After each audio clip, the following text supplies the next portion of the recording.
Hello people, welcome to my channel.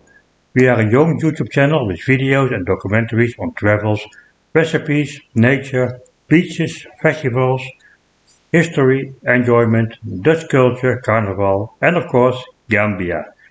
We are proud to present to you our 100th video about the beauty of ancient Banjul and the big old secret, hidden for so many decades. If you like our research and our video, please subscribe to our channel. That way you will help us to do more research and to professionalize our videos, so we can offer you even more interesting and entertaining videos. If you leave a written comment under the video, I will draw some of you to receive the original, rare and more than 100-year-old content to your home address. Banjul got a very old history. It is mentioned for the first time in 1651 as Banjulo. England abolished slavery in 1807, and in 1816 Alexander Grant with 75 soldiers founded Bathurst for the noble cause of stopping the slave trade on the river Gambia. He built a garrison and added 6 guns to control the whole mouth of the river. Some people might argue why I use the name Banjul and not Bathurst, but Bathurst was only a temporary name, and studying the history I found out that the city was planned by the English and the street names were English, but during the whole 19th century, real English people were only a minority, ranging between 30 to maximum 200. So on the whole, Banjul has always been an African city, built by Africans and occupied mostly by Africans. A very cosmopolitan city, with freed slaves from all over the world and Africans from various countries, and a very prosperous and attractive city, thanks to the deep harbor and the extensive trade in groundnuts, hides, birds and many other commodities, attracting even more people from all over Africa. I want to show you this attractiveness and beauty in this video. The oldest image I could find from Banjul is this drawing from 1824. A craftsman was standing about where Arch 22 is standing today, and is looking at McCartney Square with the barracks. On the foreground you see prominent but out of place the courthouse, and on the left a flagpole with an English flag. Imagine, only 8 years after its foundation, an incredible lot of work has been done. We continue in time and arrive at the first real-life pictures from Banjul, made around 1890. We see sand roads and African round huts in the Lemon Street. Wellington Street, around 1890, the capital street from Banjul, still unpaved and with beautiful line of cotton trees. Next we enter Hill Street. Look at these magnificent trees. Banjul was full of them at that time.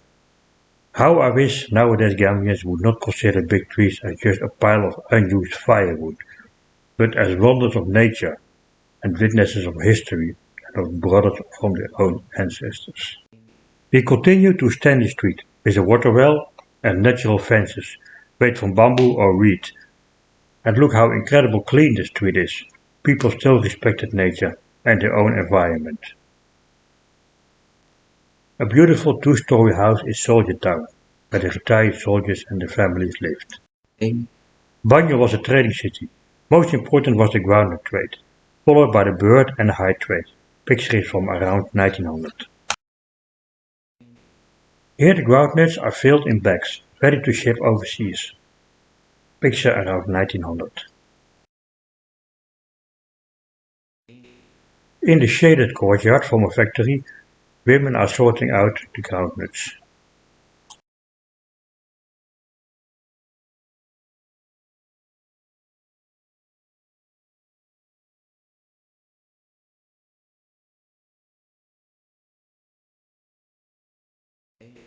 A picture from the 1950s, where lorries were used to bring the groundnuts to the ships.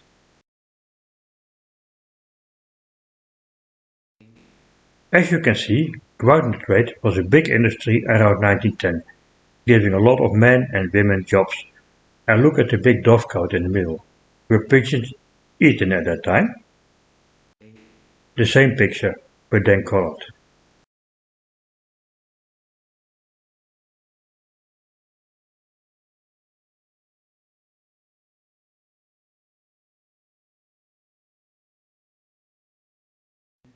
Wellington Street, around 1900, with the first drainage system on the left and a beautiful street lantern on the right side.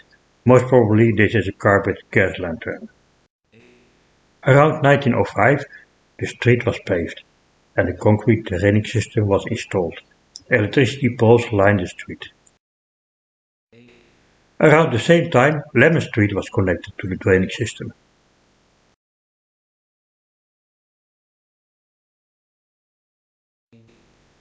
Around 1920, beautiful houses. Could this be the Picton Street? Wellington Street around 1930, with electrical streetlights.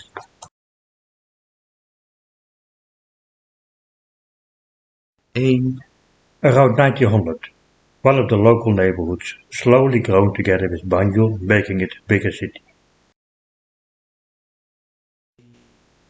The Oyster Creek Bridge around 1900, now known as the Denton Bridge.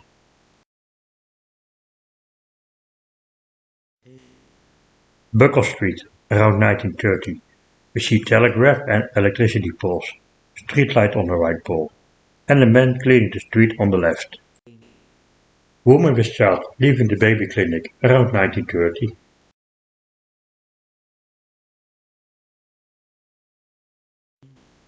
Baobabs alongside the river shore, around 1930 or so.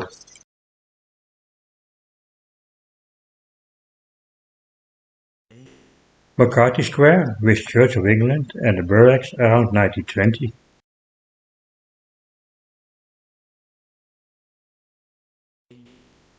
Albion Square around 1900 is remarkable clean.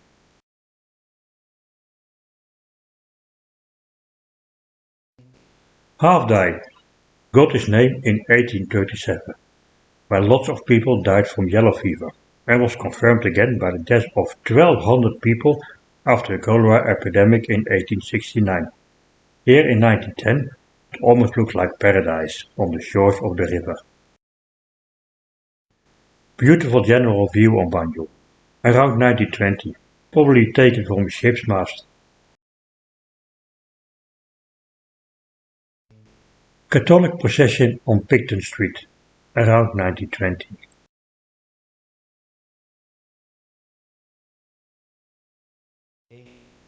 Scenic picture alongside the shore, about 1910.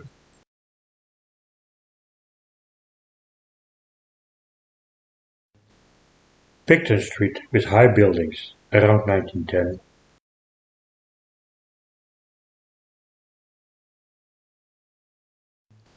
Buckle Street, between 1910 and 1930. Streetlights are already there, fixed on the poles. Picton Street, 1935.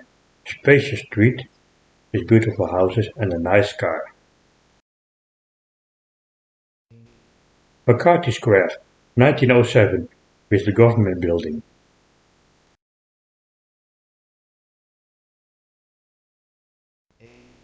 The same square in color in 1899.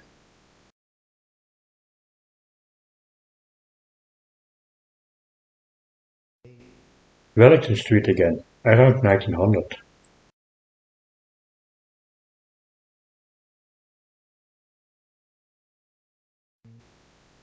Marriage party, around 1900.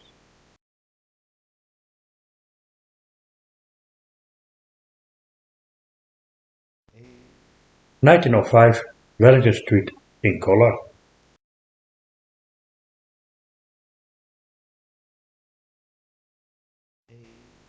Another general view, with on the left side half-die.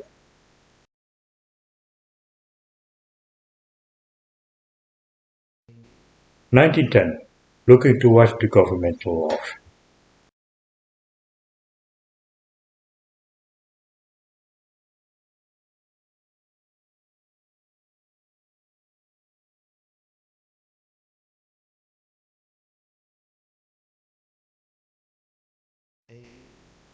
The government house in 1907 is a soldier and with two cannons.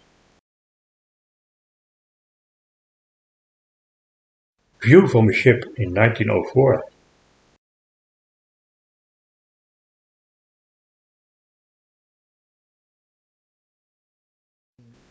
Around 1900 on the Clifton Road, there are only a few typical Muslim pictures, and none of a mosque.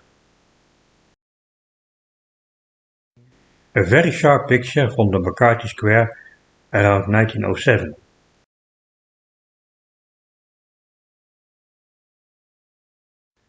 Balafon players at Wellington Street, before 1908, with already streetlights.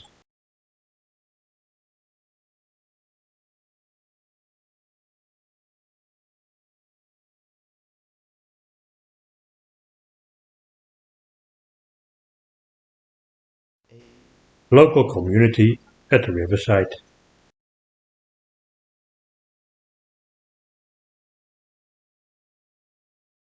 Beautiful post office, with telegraph and a clock tower in the back.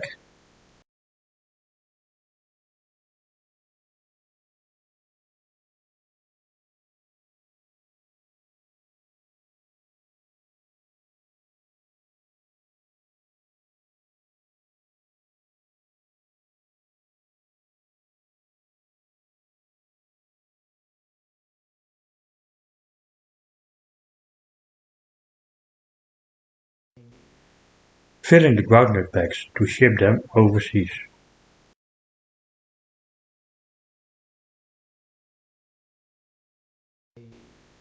The old customs office, next to the government wharf, around 1900.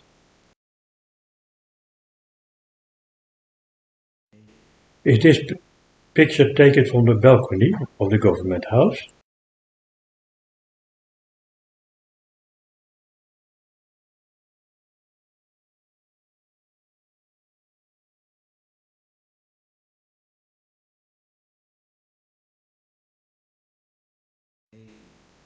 The first ever tourists to fly to Banjul were Miss Delphine Reynolds and W. G. Putney in 1931.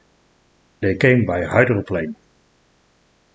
The world-famous aviator, inventor and pioneer Charles Lindbergh, together with his wife Anne, arrived in Banjul also by hydroplane in December 1933. Charles was the first person to fly alone and non-stop from New York to Paris. He came to Banjul partly as a tourist and for pleasure, and partly for work. He was hired by a group of upcoming air companies to try and establish new fly routes around the world. The original plan was to fly from Europe to Cabo Verde, and from there to Brazil in South America, but for some reason he didn't keep to plans, but chose to fly to Banjul instead. I presume the reason was that Banjul was English-speaking and had a more powerful economy, so probably a better chance of getting fuel for his airplane. According to this photo, even then the people from the Gambia have the reputation to be very friendly and easygoing. They probably stayed several weeks in Banjul, making several unsuccessful attempts to leave. The reason was that the weather was too beautiful. He needed strong winds and high waves to fly away from the water. Finally, he decided to fully strip his plane, to make it lighter. Even a tiny brush he used to grease engine parts with was taken out and shipped back to America with the rest of his belongings. And after that he managed to take off and fly to Brazil. This picture is taken in Russell Street, with on the right the Albert Market. The waterfront of Banjul, I guess around 1930, if I look at the cars. There's a very clean beach. A wattle house, around 1930.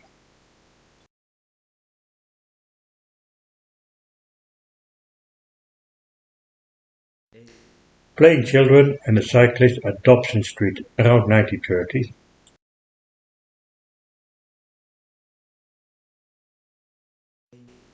The new drainage system at Allen Street, around 1915.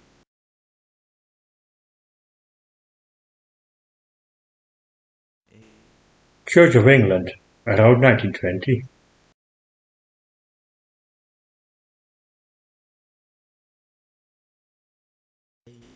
The Wesleyan Methodist Church, maybe around 1920.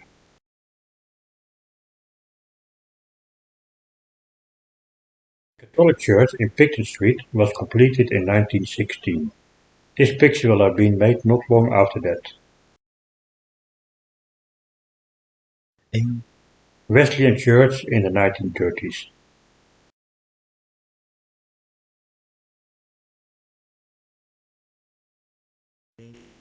Roman Catholic Church around 1930.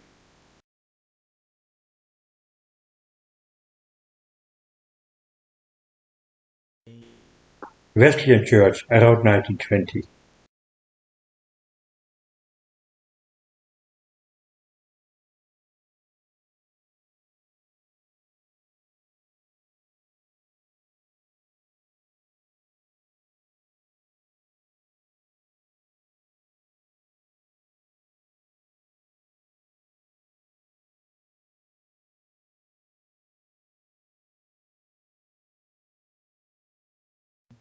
The Roman Catholic Cathedral around 1920, with the clock tower in the back.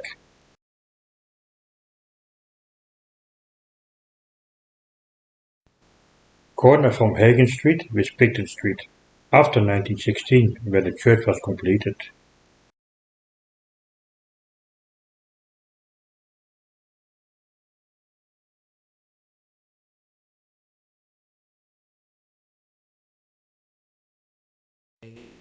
Albert Market around 1900.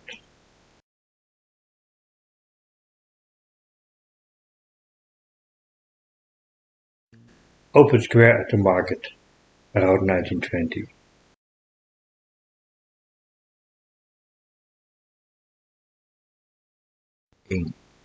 Some consider this nice building to be the customs house, but there is already another custom building, and this one is very close to the water.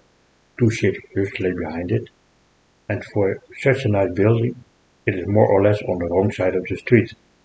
So what is this building, and where is it located? The three-gun battery and the clock tower in 1934. Banjul had at least 11 cannons, but probably more. The six-gun battery opposite the government house, and look at the street lanterns, around 1915. The six-gun battery in front view. They were put in place there to stop the slave trade.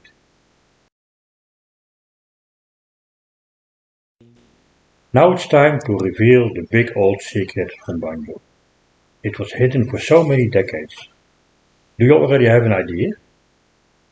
It all started with this postcard from Wellington Street around 1900. It was my first postcard from ancient Banjul.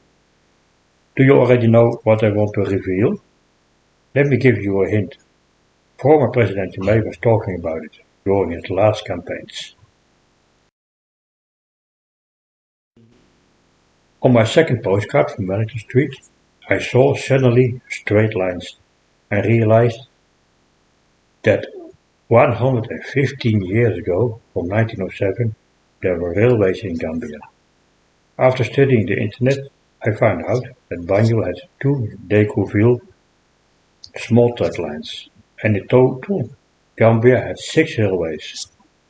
2 in Kuntawa, 2 in Kaua, and 2 in Banjul. The railways were both almost 2 kilometers long and stretched from the marina till the end from Wellington Street. One line come and one line go. And in 1910 there was an extra line to Buckle Street and all the way to the end of Half Day. The lines had main junctions at the wharfs, leading straight to the waiting ships. For the lines in Kuntawa and Kaua, I need to do more research. So what trains were driving the tracks? There were no steam trains, but hand-push wagons. So far I find 4 different types. First the tipper wagon, where I don't have a clear enough picture from yet. On this picture from the TWC wharf, around 1910, you see wagon number 2, which is the most common. A wagon with 4 vertical bars, between which bags of peanuts could be stacked. Number 3 is in the foreground, with a small platform for small loads, easily to be removed from the track. On the Moro Fair wharves, you see clearly the double tracks coming from the main railway. The same fixture, with a colored version in 1908. The Governor landing on the Colonial Wharf in 1908 with wagon Type 4, a heavy-duty wagon with massive wooden beams, to be seen on the left. Many railways at the harbour, with full trains with groundnuts waiting for transport in 1910.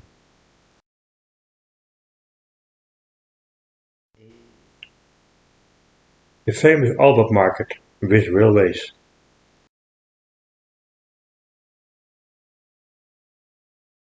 Entrance from the Albert Market with gate.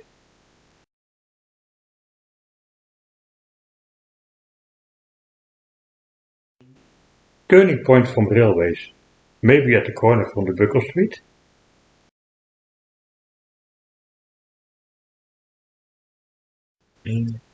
Firm of Morale and Prom, 1910.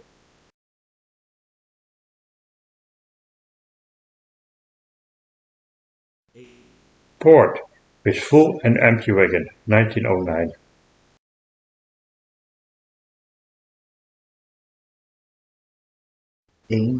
TWC Wharf, around 1900. No railway yet. People are suffering, carrying heavy bags. The market with the railway tracks. The tracks also pass the customs shed, so all goods passing could be taxed. Construction of the railways. In 1907, Wellington Street.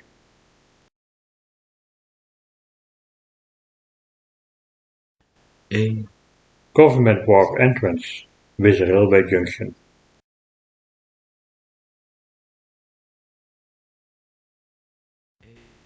Beautiful wharf with crane.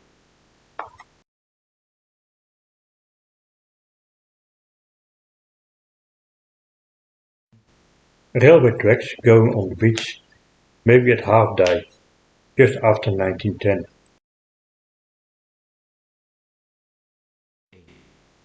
Wellington Street. The railways here are embedded in concrete together with the drainage system. Steamer on Governmental Wharf with wagon on railway switch to the right.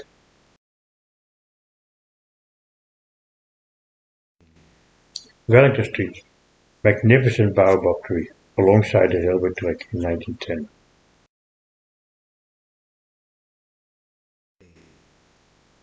The harbour from Banjul was so beautiful around 1920.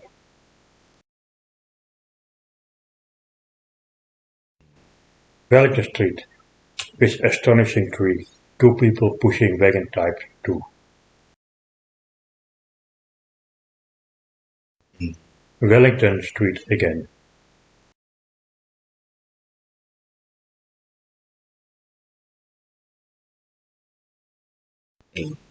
Inspection at the Government Wharf, with custom building right at the back.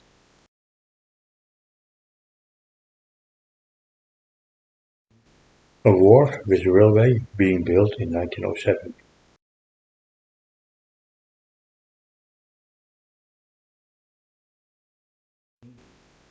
Our journey into history has come to an end. I hope you like it and you will support us with a subscription. I want to end our video with a plea. Please save the big trees. They are a living monument of the past. And keep and restore your old houses. How small and humble they might look, all the old houses together are the soul of the city and the material heritage of the ancestors.